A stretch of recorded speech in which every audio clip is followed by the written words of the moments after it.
Hi, welcome to the Ski Rental Shop. Now that you've got your paperwork completed or you came in with your online reservation, your first step is going to be to secure and fit your boots.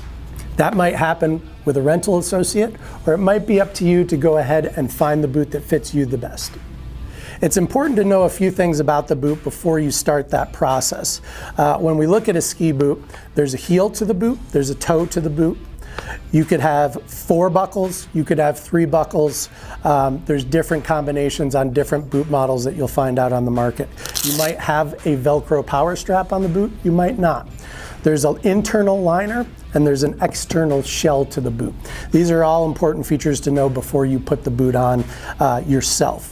Now, to prepare yourself for the boot fit and ensure that you're in the best possible situation to have a great day, be sure to have a ski sock, not a cotton sock, not a sport cotton sock, but a ski sock, one that will keep your foot warm, but will also remove moisture.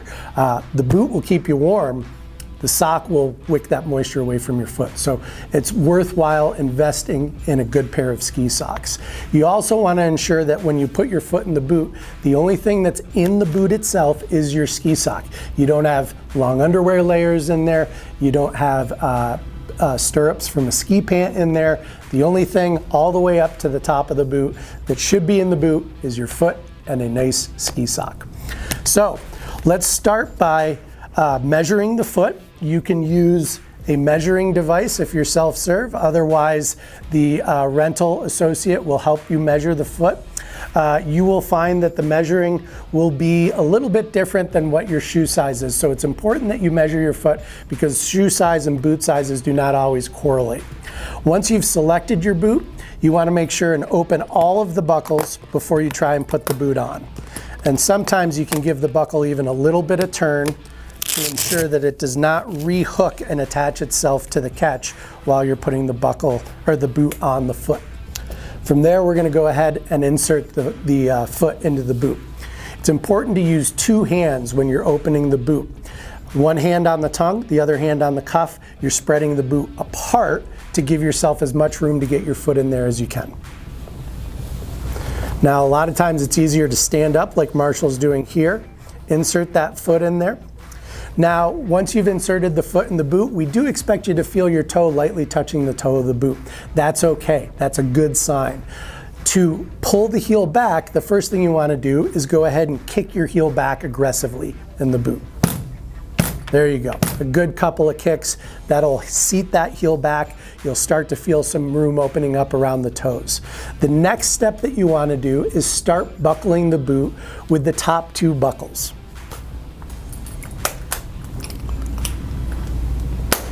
By buckling the top 2 buckles as opposed to the bottom 2 buckles, you're once again moving that heel further back in the boot. When you put a boot on, you leverage your foot right into the front of the boot. So everything we're doing right now is pulling that heel back in the boot. Okay, Marshall, let's go ahead. We have you stand up, flex your knee forward a couple of times. Now you've seated that heel back. You should feel plenty of room for those toes to wiggle. You can go ahead and buckle the rest of the boot. So now we can buckle those lower 2 buckles and we can do the power strap.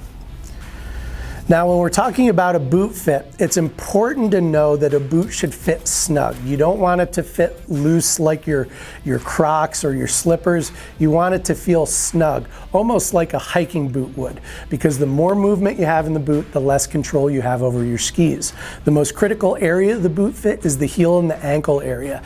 And if you feel, once the boot is buckled, like your heel is lifting up, if you stand up, Marshall, for me, go ahead and flex your knee forward. You should feel that heel staying seated in the heel pocket. If the heel is not, you want to adjust the second buckle from the top of the boot.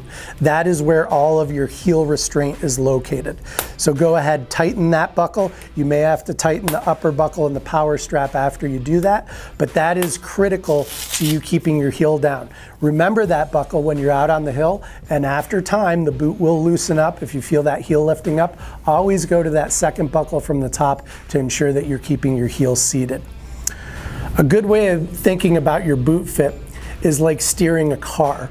If you're steering a car and you have to turn the wheel a half a turn before anything in the car moves, including the wheels, that's an unnerving feeling. That's you losing control of the car. It's no different with the boot.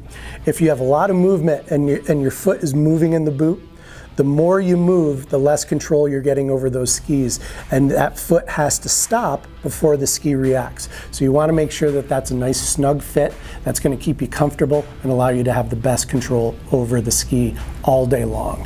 When removing the boot, be sure that all the buckles are undone.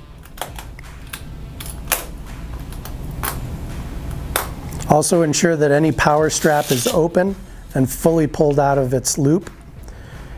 Then grab the boot by the back of the cuff, stand up, and leverage your heel out of the boot, essentially stepping out of the boot. When your day is finished, be sure to store the boot in a warm, dry area, ideally inside a home, not inside a garage, not inside your car. You want to start the day with a nice dry boot.